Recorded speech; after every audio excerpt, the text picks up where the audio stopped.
Hi everybody, it's been way too long making this video, but the time has come where I need to clean up the UK trip that we did from 2019 and get it on the books, get it up on YouTube so I can move on and do some other things. This video will be the day 2 phase of our Edinburgh trip, followed by a video about York, followed by a video about London, our last day in London, and then the UK trip vlogs will be over for that particular trip, and I can't wait to make new UK trip vlogs for next time.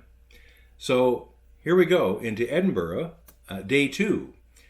The first day we had gone to Holyrood, the Scottish Parliament. We did quite a few things down at the foot of the Royal Mile. And on the second day we decided we were going to go up the Royal Mile. Now, one thing we had done was we purchased tickets for a hop-on, hop-off bus tour, which was awesome. So we get on the bus. I happen to be sitting up near the front this time on the upper deck. Most of them are double-deckers. And we started up the Royal Mile.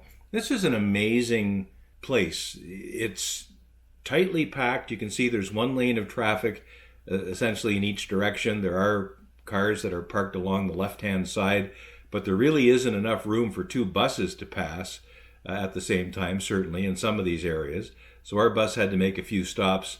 Just look at the old buildings on both sides. These buildings are more than 100 years old, probably 2, some of them maybe 300 years old. As we go up this, what is called the Royal Mile. It's pretty obvious that it's about a mile long. You could probably have guessed that. But what it's named for is really, it's the thing that links the 2 main royal properties in Edinburgh.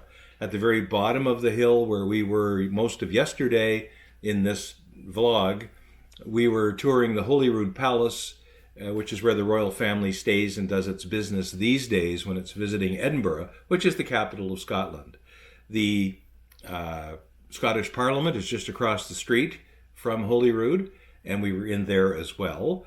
But now we're going up into the more historical part of Edinburgh. We're going up for this mile-long journey, some of it by bus, but some of it will be on foot, as you will see shortly. And we're going up to Edinburgh Castle itself.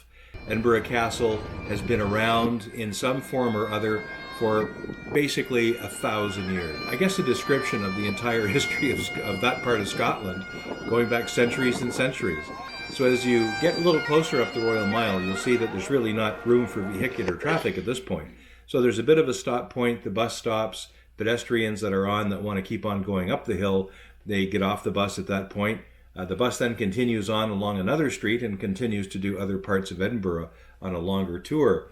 But we just chose to get off, so we are walking up the last few stretches of the Royal Mile, and there are some tourist attractions up here. There's some tartan things, whiskey things. There's a place called the Camera Obscura, which is a bit of an attraction as well. And as we get up a little bit closer to the actual entranceway to the castle property itself, you'll see what looks like a fairly modern structure overhead and a sign welcoming us to Edinburgh Castle. And as we go inside, you'll see large stands on both sides where people sit, and you'll see some cranes that are still there waiting to continue the construction of these stands. Basically, we're here in the month of June, and every summer, a little later on here from the time we were there, Edinburgh runs what's called the Edinburgh Tattoo. And it is I've seen them on TV several times. I'd love to see them in person, but they're a magnificent display of military drill and music and marching bands and performances of all kinds. And essentially the soldiers and musicians, they marshal inside the castle, and out they come through the castle gates to put on performances for the public. Frequently, I think maybe exclusively at night, so it's extremely well lit. It's absolutely beautiful. And I can't wait to come back here sometime in season when we'll be able to see the Edinburgh Tattoo in person. So as we walk up through the grounds where the tattoo itself would be taking place in the right time of year, we get closer to the actual entranceway to the castle itself. And as you can see up above, there are lots of stoneworks and all kinds of different types of stone. You'll probably notice that the castle, and you may not be surprised that the castle was built in many different phases at many different times over history. Some parts of the castle were torn down and then built over again. Some parts of the castle are original, although probably not very much original from the initial time of the occupancy at the top of this hill. Edinburgh Castle is absolutely packed with history, and it's visible from all parts of the city of Edinburgh. These winding and ever narrowing passageways now open up on each side to stores and shops and cafeterias and place to buy things and spend some money. But eventually, as you get to the very top, you have to go through a ticket checkpoint. Up to this point, we've walked in all that way without having had to pay. But you do eventually have to pay to see the really good parts of Edinburgh Castle. So you come up to this checkpoint and have your ticket checked, your bag gets looked at and make sure you're not carrying anything dangerous, and then away you go. So here I am at the top of the castle, doing a little description of what I can see from up there. And hello from Edinburgh Castle. We're standing basically as high as you can get on ground here in Edinburgh. Right behind me is the royal apartments where Mary Queen of Scots lived and where she gave birth to her son, who became James VI, I believe, and then James I. He was the king of both Scotland first and then England about 20 years after that. If you look down over there, just over my shoulder, right in this area, is a courtyard, and the Queen Anne building is at the far end there. The Great Hall is over there, and the Queen Anne building is here. If you look just way up, kind of over my shoulder a little bit, you can see a little bit of terrain and one of the church spires here in Edinburgh that I think that's the Great Kirk, the highest point in the city. Shortly we're going to start walking our way back down and find the chapel, and then eventually we're going to walk down the Royal Mile. So that should be an interesting little trip. But it's really, really something. The royal apartments include not only rooms where the royals lived hundreds of years ago, but also the Scottish crown jewels. And there are signs right here and all over the place to tell you where things can be found. We're also wearing these doodads with earphones. Every major attraction here within Edinburgh Castle has a shield and a number on the shield. You type that number into the keypad in the thingamajig here, and it plays audio. It's like having your own tour guide right at your shoulder as you walk around the whole place. So that's a quick report from Edinburgh Castle. When you visit a historic place with so many interesting things to look at and to experience, it's hard to pick a favorite. I mean, we have the Stone of Scone that's there. There's the crown jewels are there. The royal apartments themselves that you can actually tour and get around inside and see things that human eyes have been gazing at for hundreds of years. But for me, there was one particularly special place, and that was St. Margaret's Chapel. St. Margaret was a lady who was related to the original kings and royal family of Wessex. And in around 1066, when William the Conqueror arrived at the lower southeast tip of England and started to take over, the last time England was actually successfully invaded, Margaret eventually fled north to stay away from William the Conqueror, along with some other members of the old Wessex royal family. And she ended up in Edinburgh.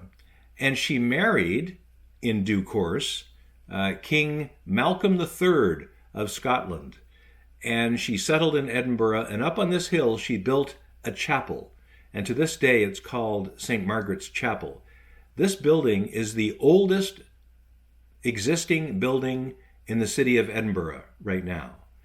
And it has been preserved, and for all kinds of time it was used as other things, like for storing gunpowder, for instance. But St. Margaret's Chapel is a tremendous piece of history. And inside I did get a picture of the altar area.